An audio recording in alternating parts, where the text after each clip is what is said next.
ଦେଖନ୍ତୁ କେଡ଼େ ସୁନ୍ଦର ଜିନିଷ ବ୍ରହ୍ମାଣ୍ଡରେ ଯୋଉ ବିକ୍ରି ହୁଏ ଫାଳେ କୋଉ ଜିନିଷ ବିକା ହବା ଜାଣିଛନ୍ତି? ଇ ଖେଚେଡି ମହାପ୍ରଭୁଙ୍କ ସକାଳ ଧୂପର ଖେଚେଡି। ଏଠି ସବୁ ଅଦା ଫଦା ଟିକେ ଟିକେ ପଡିଛି। ଫାଳେ ଖେଚେଡି ତା ସହିତ ଫାଳେ ଝିଲି ଆମ ପାଖକୁ ଆସିଛି, ଯୋଉ ମିଠା ଝିଲି ଯାହାକୁ କହନ୍ତି। ଏବଂ ଇଏ ଶାଗ ରହିଛି, ତା ସହିତ ଦେଶୀ ଆଳୁ ଭଜା ଗୁଆ ଘିଅରେ ଭଜା ହେଇଛି, ପୋଟଳ। ये जिनिस केबे हेले काहाको मिलेनि, केवल ठाकुराणी मानकु समर्पण उद्देश्य मिले और सेवक मानकर खेई।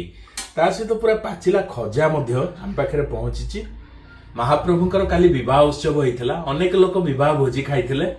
मु किंतु भोजी खाइबा पाई नथिली, काहेकि ना मु महादीप उठेइकि जेतेबेले घर को आसिली भोर 5टा सकाळ हो जाइथिला एवं आमर जो हांडी रे अभडा तयारी हिकरी होय लोक मानकु वितरण कर दिया जाइथिला। तेणु आज से बायादियो जम्बेश्वर पाखु गुआली रे नववधू रुक्मिणी सहित मदन मोहन आज नगर परिक्रमा करने को जीवे गजपति महाराजा निकट को जापर सेपटे जीवे जम्बेश्वर पाखक। तेणु तांकरी कथा आम जिते आलोचना करूँ, महाप्रभु खुशी रे आम पाखु पठे दी कि दिव्य भोग महाप्रसाद, कि नरम कि बासना कि सुगंधी। ये तो आदि डाली दरकार नहीं, तेणु आम डाली आवश्यक डाली आसीनी, आम सेमती खाइबा।